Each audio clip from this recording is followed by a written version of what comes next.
Harta Mayang bertambah berkat sering dihujat, untung ratusan juta. Mayang mengaku hartanya bertambah berkat hujatan selama ini. Hal tersebut disampaikan Mayang ketika berbincang dengan Dr. Richard Lee. Menurut Mayang, ia sudah meraup keuntungan hingga ratusan juta sejak menjadi bahan hujatan warganet. Jadi, kamu dapat berapa nih sebulan dari hujatan-hujatan? Tanya Dr. Richard Lee. Puluhan, ratusan, atau sudah miliaran tambahnya. Mendengarnya, Mayang pun agak keberatan untuk menjawab pertanyaan tersebut. Sebutin nominal banget, enggak deh, ujar adik mendiang Vanessa Angel. Kendati begitu, Dr. Richard Lee yang masih penasaran terus berusaha mengulik Mayang. Ya kasar aja, kata dia.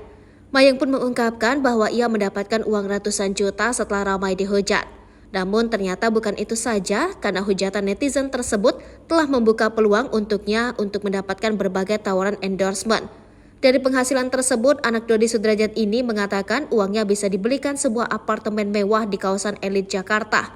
Cuplikan ucapan Mayang tersebut pun beredar luas di akun gosip di media sosial.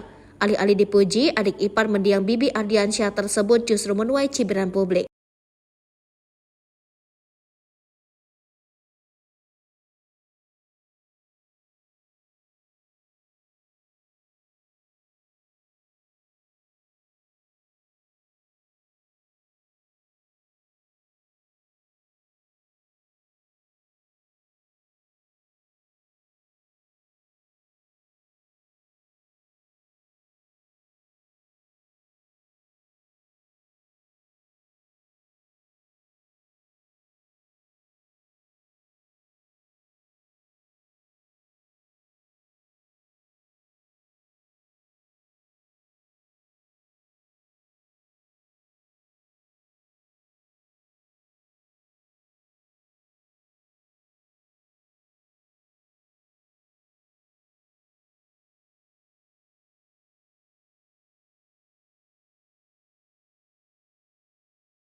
Hai pemirsa Sri Popo TV, jangan lupa komen, like, dan subscribe, serta tonton terus berita-berita terupdate lainnya